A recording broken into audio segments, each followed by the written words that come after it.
Noches de Desvelo Producciones presenta Relatos Nocturnos. Historias nacidas del insomnio, la oscuridad y la imaginación. Mi nombre es Héctor García. Comencemos. El sonido del celular me extrajo sin piedad de mi sueño. Al principio consideré ignorarlo. Era muy tarde y no logré dormir bien los últimos días. Gajes del oficio. Pero era una llamada del capitán. Tenía que responderle.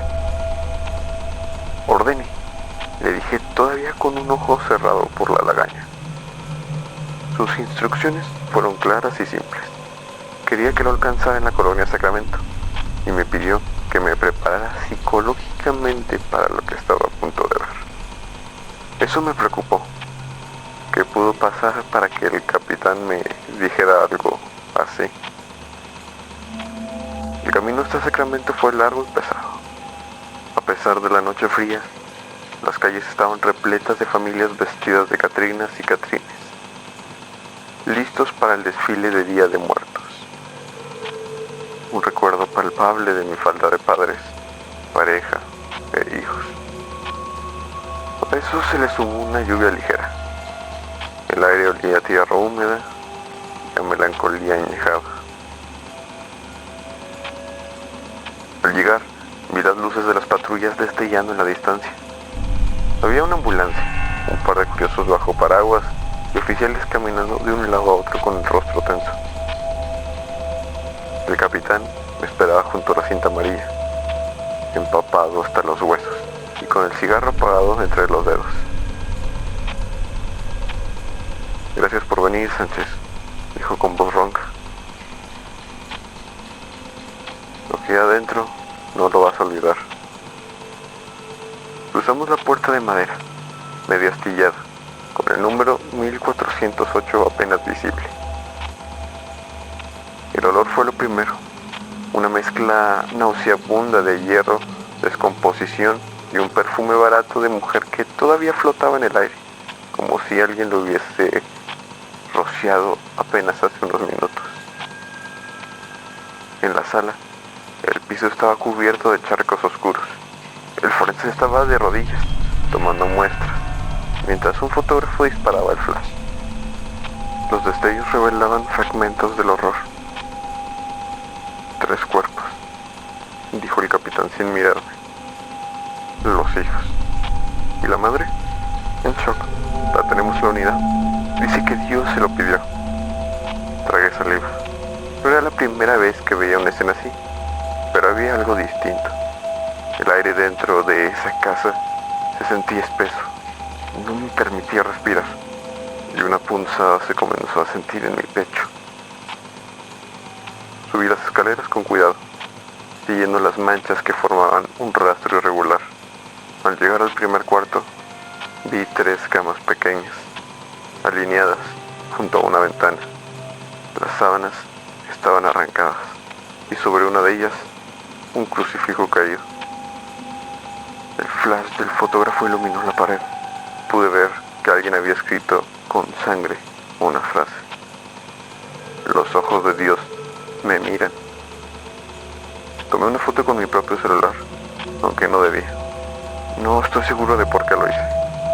Quizá para convencerme después de que todo había sido real, que no era un invento de mi imaginación dañada por tantos casos. En el piso encontré un dibujo. Estaba hecho con crayones. Había una figura femenina de cabello largo, rodeada de 3 pequeños con rostros tristes. En la esquina del papel, alguien había escrito mamá, pero debajo de esa palabra, en una letra distinta, se leía algo más. Ya no es ella. Mientras bajaba de nuevo a la sala, noté que el reloj de la pared se quebró a las 3:37 am. Habían pasado casi 18 horas del crimen. Los técnicos forenses juraban que también fue la hora estimada de la muerte, aunque no tenían ni idea de por qué estaba roto. No había rastros que indicaran una interacción con este para que terminara de esa forma. No se explicaban cómo es que se había estrellado. El capitán me llamó con un gesto. Vamos a interrogarla, me dijo. Está tranquila, demasiado tranquila. La mujer estaba en el asiento trasero de la patrulla, cubierta con una manta gris. Su rostro era pálido, las manos manchadas hasta los nudillos. Cuando me acerqué, giró la cabeza lentamente hacia mí y sonrió. ¿Sabe algo, oficial?, dijo con voz suave. Ya están con Los Ángeles.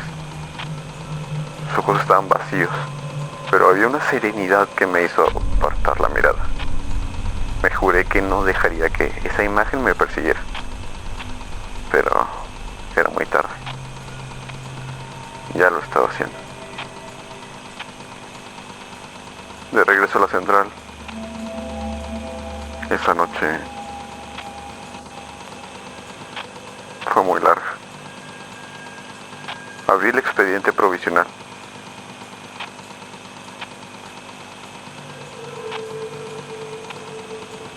Abrí el expediente. Nombre de la mujer: Claudia R. Ariza, profesora de catecismo, 33 años, casada, 3 hijos, sin antecedentes. Había una nota de la doctora. El sujeto presenta episodios psicóticos, afirma escuchar voces y asegura que sus hijos habían sido poseídos por entidades demoníacas. Cerré el expediente y miré por la ventana. El amanecer apenas se asomaba, teñido de un rojo enfermizo, diría yo. La sala de interrogatorios siempre me había parecido un santuario del control. Una mesa, 2 sillas, una cámara en la esquina y una bombilla blanca que nunca parpadeaba. Pero esa madrugada, algo era distinto.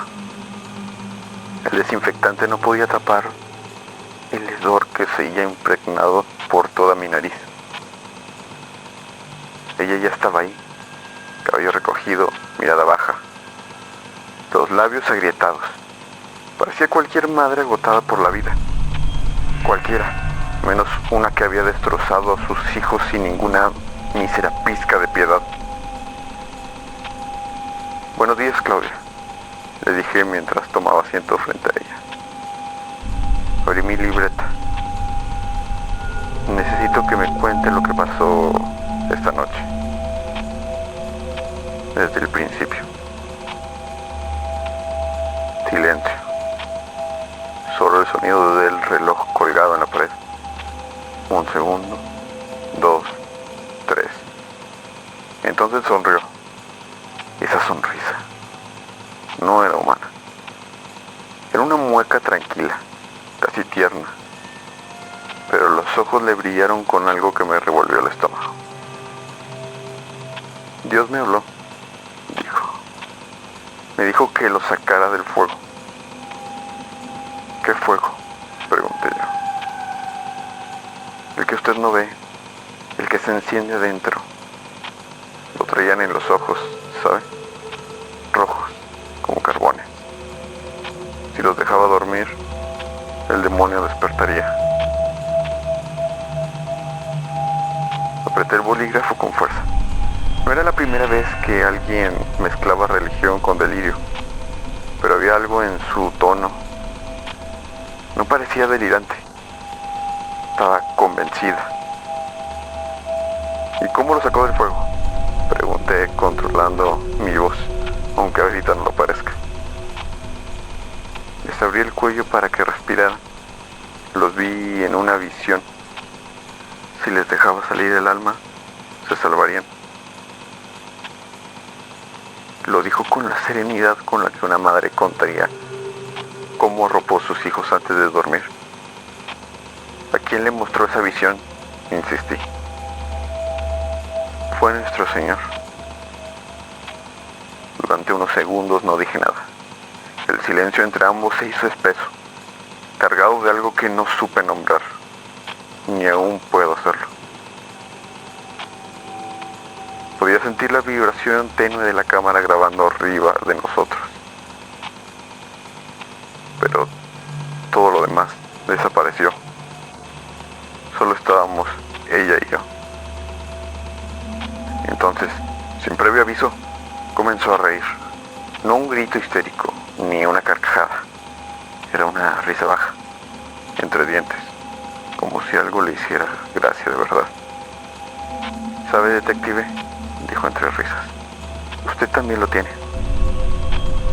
¿Qué cosa?, pregunté, sintiendo un escalofrío recorrerme la espalda. El fuego, en los ojos, pero el suyo todavía no arde. Me incliné hacia adelante. Claudia, quiero que escuche con atención, le dije, dejando el tono profesional a un lado. Usted mató a sus hijos. No hay fuego, no hay demonios, solo sangre y cuerpos. Lo que hizo no fue una orden divina. Ella dejó de reír. Me observó con una calma que dolía. Y entonces susurró. ¿Usted cree que ellos no me hablaron después? Pero le hicieron. Anoche, mientras usted estaba en su cama. Ella realmente creía sus palabras. Se inclinó hacia mí hasta que su rostro quedó unos centímetros. Mami, dile al Señor que cierre los ojos, porque si los abre, el fuego lo va a elegir. Me quedé inmóvil. No fue miedo, fue ira, una rabia helada que me apretó el pecho. Algo en mi interior me decía que mentía, que no estaba loca. Me levanté y salí sin decir palabra. Necesitaba aire, pero al abrir la puerta, el reflejo del espejo de observación me hizo detenerme. Por un instante, solo un parpadeo, juraría que vi 3 siluetas pequeñas detrás de ella, de pie, mirándome. Cuando volví a mirar, ya no estaban. Esa noche no dormí, igual que la anterior. En la oscuridad del departamento, el reflejo del televisor apagado mostraba mis propios ojos. A veces pienso que los pocos segundos que cerré los ojos, lo que estaba ahí, lo que soñé, solo fue en realidad una pausa entre mis pensamientos. El eco de su risa seguía en mi cabeza, repetido, distorsionado. Usted también lo tiene. Esa frase me había quedado atorada como una astilla bajo la piel. Esa mañana revisé los expedientes, las fotos del lugar del crimen, la sangre seca en las paredes del baño, los cuerpos en las camas. Ella los había bañado antes de degollarlos y extraer sus ojos. Y también después los dejó limpios, como si fueran a dormir. No sé por qué, pero la fotografía del más pequeño me costó más. Un niño de 4 años, con un crucifijo colgado del cuello. A media tarde decidí escuchar las grabaciones del interrogatorio. Presioné play. Dios me habló, decía ella con esa voz tranquila que conocía demasiado bien. Me pidió que los preparara. Avancé, y ahí fue cuando los escuché. Avancé, y ahí fue cuando lo escuché. Un susurro, suave, casi imperceptible, como el roce de un dedo sobre el micrófono. Retrocedí la grabación y nada. Avancé otra vez, y entonces lo oí de nuevo. Entre las pausas de su respiración, una voz infantil. Tengo frío, mamá. Apagué el reproductor.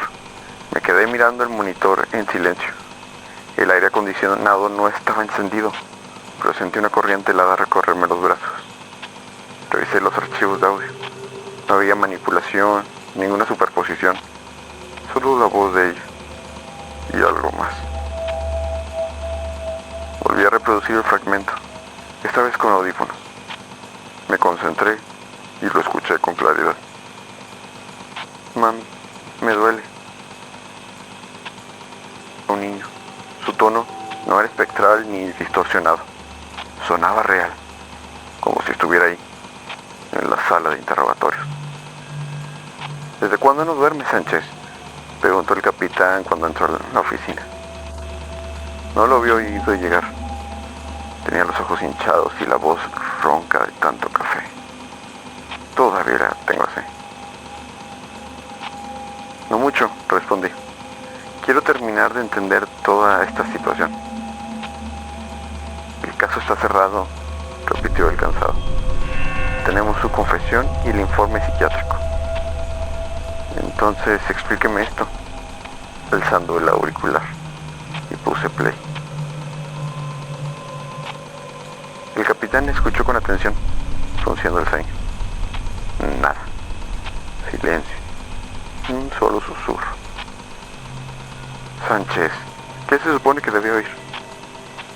Me quedé en blanco. El audio estaba limpio, sin interferencias, sin voces extra, sin sonidos que no estaban ahí. El capitán me dio una palmada en el hombro y se fue murmurando algo sobre el estrés y los fantasmas del trabajo. Pero cuando guardé los audífonos, una voz sonó dentro de ellos, tan cerca que sentí el aire golpearme el oído. Yo no soy malo, mami.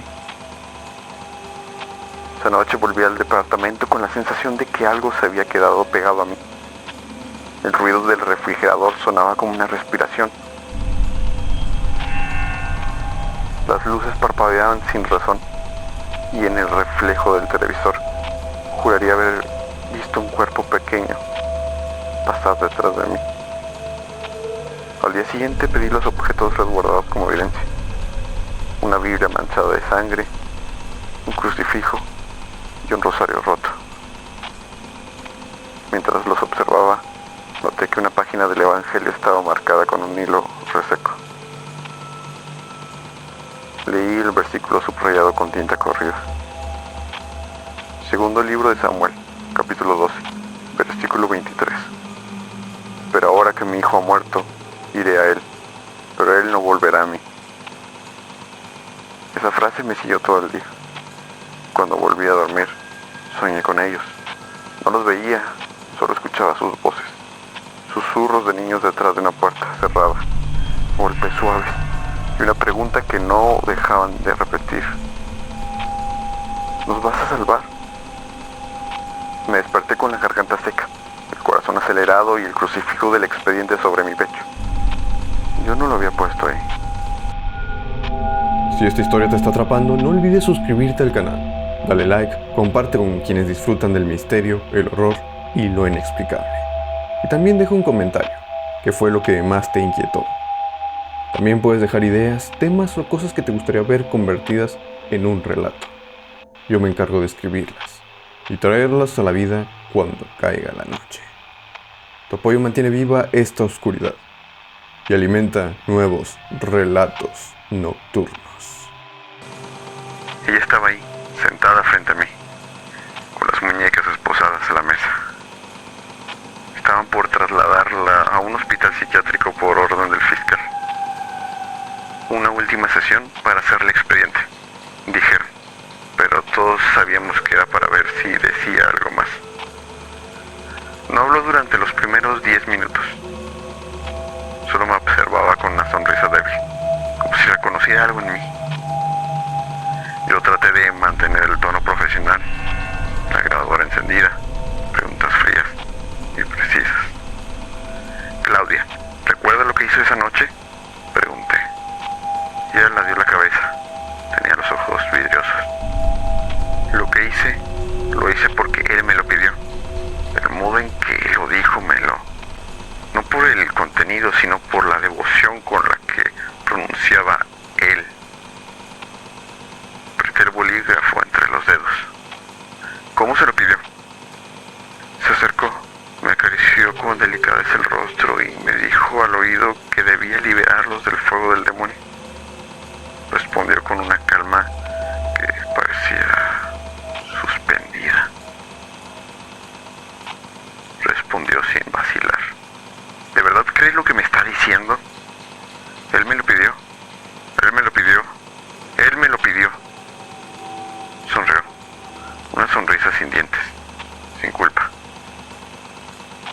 silencio, puede oírlos. No dije nada. El silencio llenó la sala como una niebla. De pronto, comenzó a tararear una oración en latín. Golpeaba el borde de la mesa con los nudillos, cada golpe más fuerte. El eco se multiplicaba contra las paredes metálicas. Claudia, intenté contenerla. Necesito que se calme. Pero la oración se transformó en un grito y súplicas. Empezó a mover la cabeza con violencia, golpeándose contra la mesa. La sangre brotó de su frente y goteó sobre los papeles. Intenté sujetarla por los hombros, pero tiró de las esposas con una fuerza imposible. El metal chirrió como si se fuera a partir. Él me lo pidió. Me dijo que lo hiciera. Chilló. Seguridad. Grité hacia el vidrio del espejo, pero nadie entró. Ella bajó la cabeza un instante, respirando agitada. Luego comenzó a reír. Una risa que me heló el alma. De alguna forma, una de las esposas cedió. No sé si por defecto del candado o porque había estado aflojándola desde antes. El sonido del metal soltándose fue seco, claro, definitivo. Se levantó con un movimiento brusco, tirando la silla hacia atrás. La otra muñeca seguía unida a la cadena, colgando, golpeando la mesa. Antes de que reaccionara, tomó el bolígrafo que yo había dejado sobre el expediente. Un error que casi me cuesta todo. Claudia, suéltalo, le grité retrocediendo. Pero en lugar de atacarme, lo clavó en su propio brazo con toda su fuerza. 1, 2, 3 veces, hasta que la sangre salpicó todo. Sus ojos estaban en blanco, con la voz convertida en un rezo entrecortado. Él me dijo que los abriera, que los dejara salir. Basta, intenté sujetarla, pero giró hacia mí con el bolígrafo ensangrentado. Saltó por encima de la mesa. La cadena de la otra esposa no resistió más. El ruido metálico llenó la sala. Caímos al suelo. Sentí su respiración caliente, el olor a hierro y desinfectante mezclándose con sudor. Intentó clavarme el bolígrafo en el cuello, pero logré apartarla de un empujón en el último instante. Retrocedí hasta la pared, desenfundando mi arma. ¡Alto o disparo!, grité. No le importó. Caminó hacia mí, lenta, con la mirada vacía y la sangre resbalando por el brazo. Ya está hecho, susurró. Tú también eres uno de ellos. Y entonces corrió hacia mí. El disparo resonó tan fuerte que el zumbido de las luces desapareció. El olor a pólvora invadió el cuarto. La bala le atravesó el pecho y cayó de rodillas, sin emitir un grito. Solo una exhalación suave, como un suspiro agradecido. El BBT. En ese momento no entendí sus últimas palabras. Asumí que se trataba de su última alucinación o algo similar. Cayó hacia adelante. Su sangre se extendió bajo mis zapatos. Estaba tibia. La grabadora seguía encendida. Todo quedó registrado. Los golpes, los gritos, el disparo. Cuando entró el capitán con 2 agentes, yo aún sostenía el arma con las manos temblorosas. Me la quitaron, me sentaron en la silla y cubrieron su cuerpo con una manta. Nadie dijo nada. Esa noche no fui a casa. Me quedé mirando el espejo, la silla vacía, la sangre sobre la mesa que estaban limpiando. El expediente seguía abierto frente a mí. En una hoja escrita con su letra torpe, encontré otra vez esa cita. Segundo libro de Samuel, capítulo 12, versículo 23. Pero ahora que mi hijo ha muerto, iré a él, pero él no volverá a mí. Cerré la carpeta. Regresé a la escena del crimen ese mismo día por la noche. Sus últimas palabras se clavaron como una espina en mi ser. Y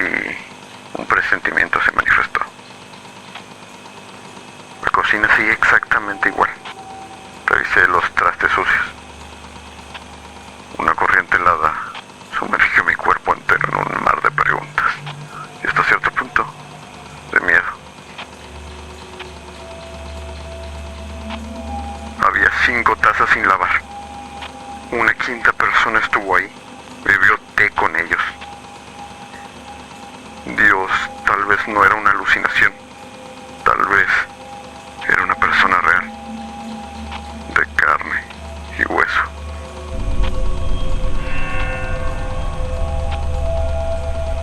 Por ahora es todo, pero seguiré investigando por mi cuenta, porque el caso ya está cerrado. Fin de la grabación 058. Se anexa a mi bitácora personal.